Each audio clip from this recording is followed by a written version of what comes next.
Gamer! Today we're highlighting one of my personal classics, Double Dragon, one of the first beat 'em ups on the consoles. Today we're talking about Double Dragon 2 and the magical moment that it created with adding a co-op mechanism. Join us in our trip down memory lane and enjoy some gameplay footage as well as some laughter and some banter.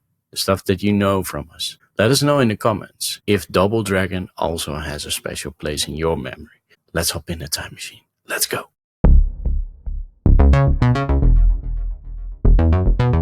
What you have to do within Double Dragon 2, well, there is a sort of like a revenge situation.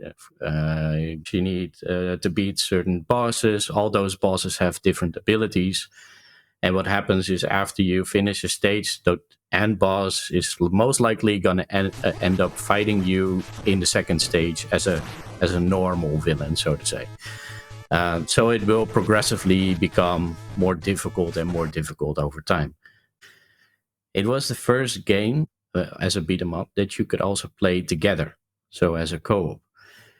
And since I play a lot of games with my brother back then, this enabled us to play a game, not switch off and on with who is playing and who is which turn, and also not fighting each other, because then potentially could end up in a real fight after the game itself. But then, fight the opponents together and make it through all the levels. You did not only want to survive yourself, but you want to make sure that your brother was sticking around as well and did not, make a wrong jump or so. These games were really, really hard.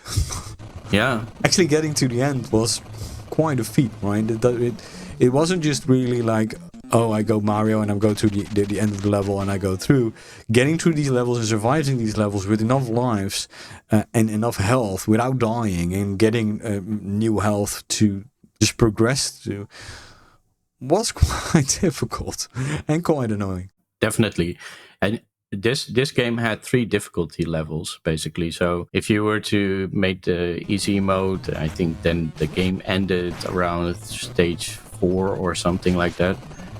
If you were to do it on the second level, then you end up fighting your own shadow.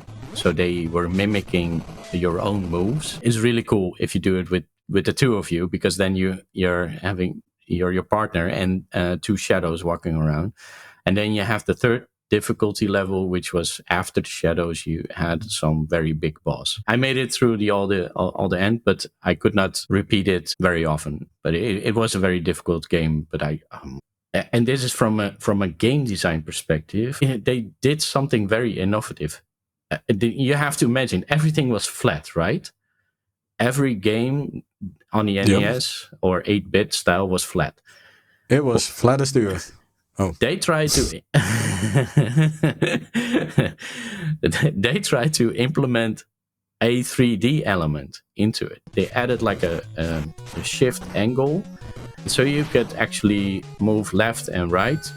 And it was quite new, because most of the games that were on the NES was just either it was flat, so you look from a top-down perspective, or as like you have on Mario, you just walk to the left and right and you jump up and down.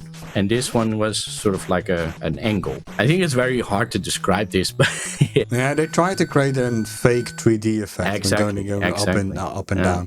And I think thirdly, you only had 2 buttons with the NES, but they had so many fighting combinations hidden into those few buttons that you had. Like, you could throw a punch, you could throw a kick, you could do a roundhouse kick in the air, you could grab someone and give him a knee, you could do a flying knee, I can go on and on. It's really impressive how creative they were with just 2 buttons and, up, down, and left, right. Only love for this game.